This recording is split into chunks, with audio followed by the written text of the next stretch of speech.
Dans son grand numéro perpétuel de « En même temps », Emmanuel Macron fait toutes les 5 minutes des interventions de 25 minutes sur les grandes chaînes d'information pour parler aux bonnes gens bien installés et les rassurer sur sa stature présidentielle en ne parlant que pour ne rien dire.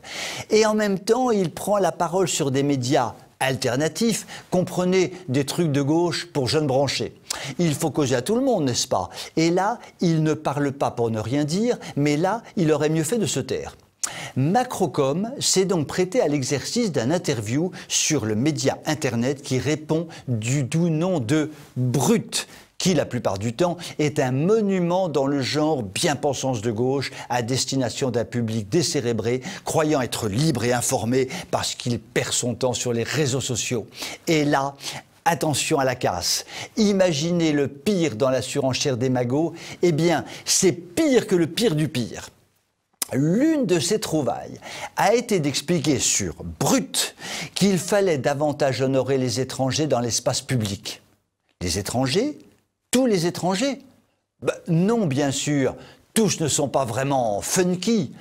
Jacques Offenbach, le compositeur d'origine allemande, Léon Gambetta, le petit-fils d'immigrés italiens, ou Marie Curie, la brillante chimiste polonaise naturalisée, ça ne fait pas fantasmer, non vraiment. Non, discrimination positive au rendez-vous, Macron a donc affirmé vouloir établir une liste de 300 à 500 noms de personnalités noires et arabes pour les honorer dans l'espace public.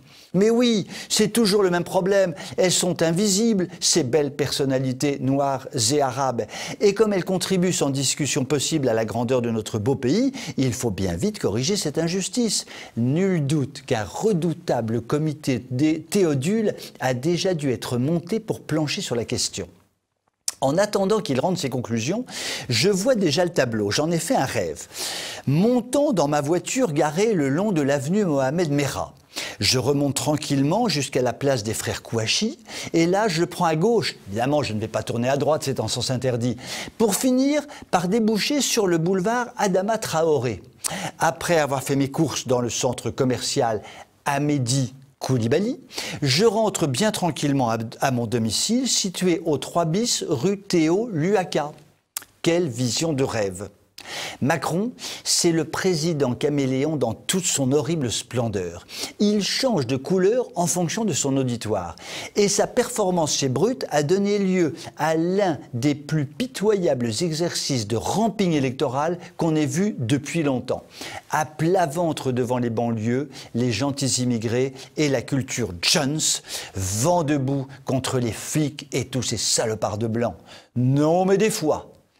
Pourtant, il semble qu'il en fasse partie de ces salopards de blanc, mais cela lui a peut-être échappé l'espace d'un instant, pris qu'il était dans sa transe politicienne. À la fin de l'entretien, le journaliste a demandé à Macrocom ce que signifiait pour lui être français. Macrocom a répondu que cela revenait à, j'ouvre les guillemets, participer à un projet de société, à appartenir à un pays, monde, nourri des cultures de tous les continents. Pour être brut, c'est brut de brut de brut. Une chose est sûre, je ne manquerai pas de déboucher le champagne le jour où disparaîtra notre dirigeant, entre guillemets, notre dirigeant de la France, de la France monde, de tous les continents, des astres du ciel, de la lune et des étoiles, et j'en passe. Et cette bonne bouteille de champagne, ce sera une bonne bouteille de brut. Je vous quitte sur cette conclusion alcoolisée, vous souhaite une très belle fin de semaine et vous dis à lundi.